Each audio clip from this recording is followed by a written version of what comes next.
اور یہ جو پکے ڈٹے ہوئے منافق تھے ان کی مثال بیان کی گئی۔ ذہب اللہ بنورہم، آگ جلانے سے ان کا مقصد روشنی تھی، تو اللہ نے ان کے مقصد کو فوت کر دیا۔ یہاں مفسرین نے ایک بات علم عقیدہ کی روشنی میں بیان کی ہے کہ مثال میں نور کے گم ہو جانے کو اللہ کی طرف منسوب کیا گیا۔ ذہب اللہ بنورہم، اللہ تعالیٰ ان کے نور کو لے گیا۔ حالانکہ اس موقع پر آگ یا چراغ جو خود بجھ جاتا ہے، خود بخود دیا ہوا سے بجھتا ہے، ہوا نے اس کو بجھایا تو کہہ دیا گیا اللہ تعالیٰ نے اس کو بجھا دیا۔ اس پر مفسرین نے ایک بات یہ کی ہے کہ دنیا کے اندر جس قدر چیزیں اپنے اسباب و علل پر مرتب ہوتی ہیں، کسی سبب اور کسی علت کی وجہ سے جب کوئی واقعہ وقوع پذیر ہوتا ہے تو جس کی آنکھ نور توحید سے روشن ہے وہ یہ سمجھتا ہے کہ فاعل حقیقی اور مؤثر حقیقی اللہ کی ذات ہے۔ بندہ اپنے فعل کا کاسب ہوتا ہے، فاعل نہیں ہوتا۔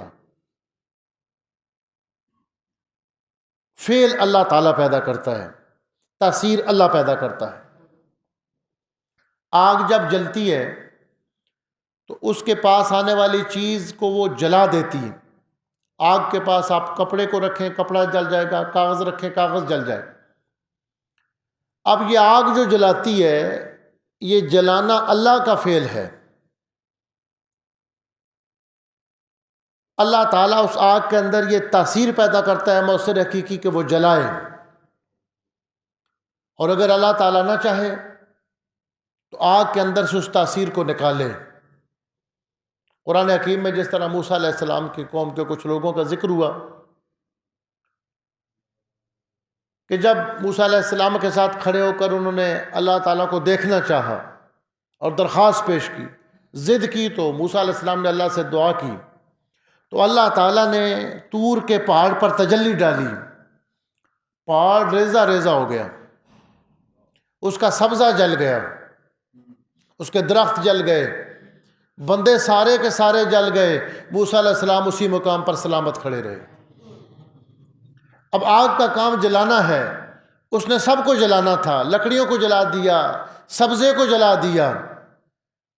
لیکن جب موسیٰ علیہ السلام کے وجود پر آئی تو اللہ نے وہ آگ کے جلانے والی تاثیر کو اٹھا لیا۔ جو مؤثر حقیقی وہ اللہ کی ذات ہے،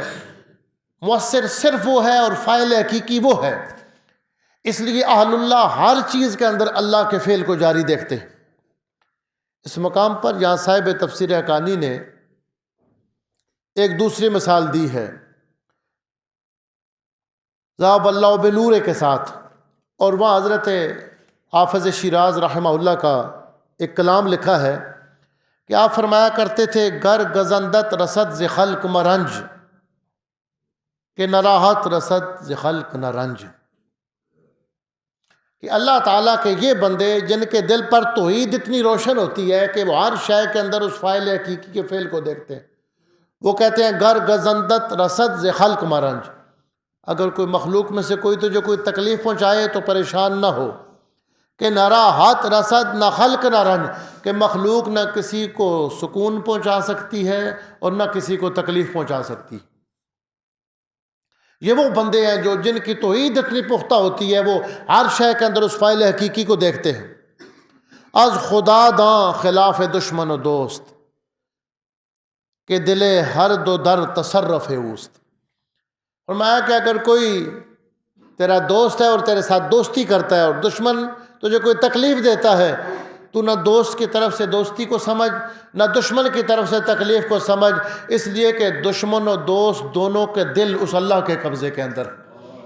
تیری نظر اس فاعل حقیقی پر رہنی چاہیے اور تیرا رابطہ اس کے ساتھ رہنا چاہیے۔ اور حدیث مبارکہ میں بھی آتا ہے، ایک حدیث ہے سیاستہ کے اندر بھی حدیث پاک موجود ہے کہ ان قلوب بنی آدم بین اصبعین من اصابع الرحمن او کما قال علیہ الصلوۃ والسلام، کہ فرمایا کہ آدم علیہ السلام کی اولاد جو ہے ان کے دل رحمان کی اپنی شان کے مطابق جو انگلیاں ہیں ان انگلیوں میں سے دو انگلیوں کے درمیان ہیں،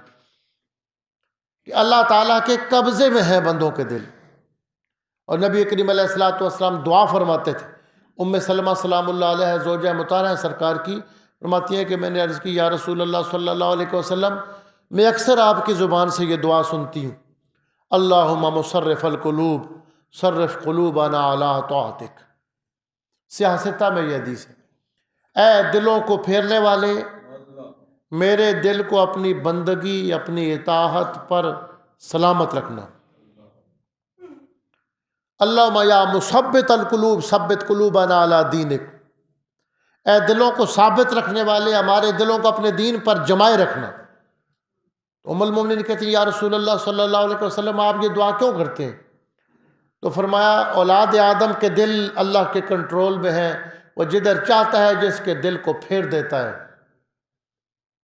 فرمایا اس لیے تو ہمیں یہ بتایا گیا اور قرآن نے یہ دعا سکھائی، ربنا لا تزغ قلوبنا بعد اذ ہدیتنا، اے ہمارے پروردگار ہدایت دینے کے بعد ہمارے دلوں کو ٹیڑھا نہ ہونے دینا۔ وہب لنا من لدنک رحمتا، اور اپنی طرف سے ہمیں خاص رحمت عطا فرما، انک انت الوہاب، تو ہی عطا فرمانے والا ہے۔ تو وہ فرماتے ہیں کہ گرچہ تیر از کما ہمیں گزرد، از کما دار بی ندال خرد۔ پھر اس کی مثال دیتے ہیں، فرماتے ہیں کہ تیر جو ہے اگرچہ کمان سے نکلتا ہے، لیکن جو سمجھنے والا ہے عقل والا ہے وہ یہ سمجھتا ہے کہ کمان نے تیر نہیں مارا، پیچھے تیر انداز نے اس تیر کو مارا ہے،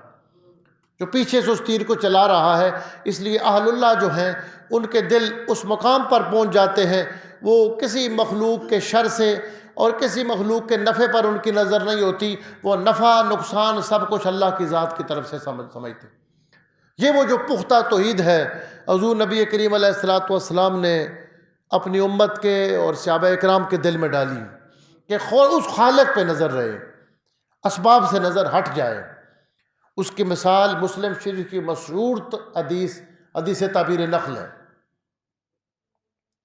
وہ غالباً پہلے بھی غالباً درس میں یا جمعہ پر کبھی بیان ہوئی ہے۔ تعبیر نخل کی مشہور حدیث ہے کہ مدینہ طیبہ میں حضور صلی اللہ علیہ وسلم جب تشریف لے گئے تو اہل مدینہ نر اور مادہ کھجوروں کو لگاتے تھے، مادہ کھجور پر نر کھجور کا بیج اس کی قلم کاری کی جاتی تھی، اس سے فصل اچھی پیدا ہوتی تھی۔ تو آپ صلی اللہ تعالیٰ علیہ وسلم نے فرمایا کہ اگر تم ایسا نہ کرو تو اللہ اس سے بہتر تمہیں فصل دے دے گا، کہ یہ جو تم کرتے ہو ایک محنت تھی، بڑے ٹائم لگتا تھا، وقت لگتا تھا، تو اس میں ایک محنت تھی، تو آپ صلی اللہ علیہ وسلم نے فرمایا کہ اس کو چھوڑو تو اللہ تعالیٰ تمہیں اس سے بہتر فصل آئندہ دے دے۔ انہوں نے وہ نہیں کیا، وہ جو مخصوص طریقہ تھا قلم کاری کا، جو کھجوریں لوگ جس علاقوں میں رہتے ہیں جہاں کھجوریں ہوتی ہیں اور وہاں اس کی وہ قلم کاری کی جاتی ہے، وہ سمجھتے ہیں کہ وہ کیسے ہوتا ہے۔ تعبیر ہوتی ہے نخل کی کہ مادہ جو کھجوریں ہیں ان پر نر کھجور کی قلم کاری کی جاتی، تو آپ صلی اللہ علیہ وسلم نے منع فرمایا۔ اگلے سال ایسا ہوا کہ وہ اچھی فصل نہ ہوئی، تو کچھ لوگ جلدی کر گئے اور کہنے لگے آپ نے تو فرمایا تھا، ہم نے تو وہ محنت نہیں کی، تو فصل تو اتنی اچھی نہیں ہوئی۔ تو آپ صلی اللہ علیہ وسلم نے ان کی جلد بازی کو دیکھ کر فرمایا تم اپنے دنیا کا کام مجھ سے بہتر جانتے ہو۔ اس کی متعدد شروعات کی گئی ہیں، اب وہ ساری بیان کرنے کا وقت نہیں ہے۔ امام ابن حجر عسقلانی نے اس پہ لکھا، امام نووی نے اس پہ لکھا، قاضی عیاض صاحب نے اس پہ لکھا، مسلم شریف کی جتنی شروعات ہیں ان میں سے ایک بات جو حضرت سیدی عبدالعزیز دباغ رحمۃ اللہ تعالی علیہ نے بیان فرمائی ہے، وہ ان کے ملفوظات البریز میں ہے۔ وہ بڑے بڑے شارحین نے وہ بات نہیں کی جو آپ نے کی، فرمایا اس میں بات یہ ہے کہ یہ سبب کی بات ہو رہی تھی، یہ سبب تھا کہ ہم اس طرح کریں گے تو اس طرح فصل اچھی پیدا ہوگی، اور سرکار دو عالم یہ چاہتے تھے کہ میرے غلاموں کی نظر سبب سے ہٹ کر مسبب الاسباب پہ ہو، وہ اس مقام پر چلے جائیں کہ ہر چیز کے اندر اس مؤثر حقیقی کو دیکھیں۔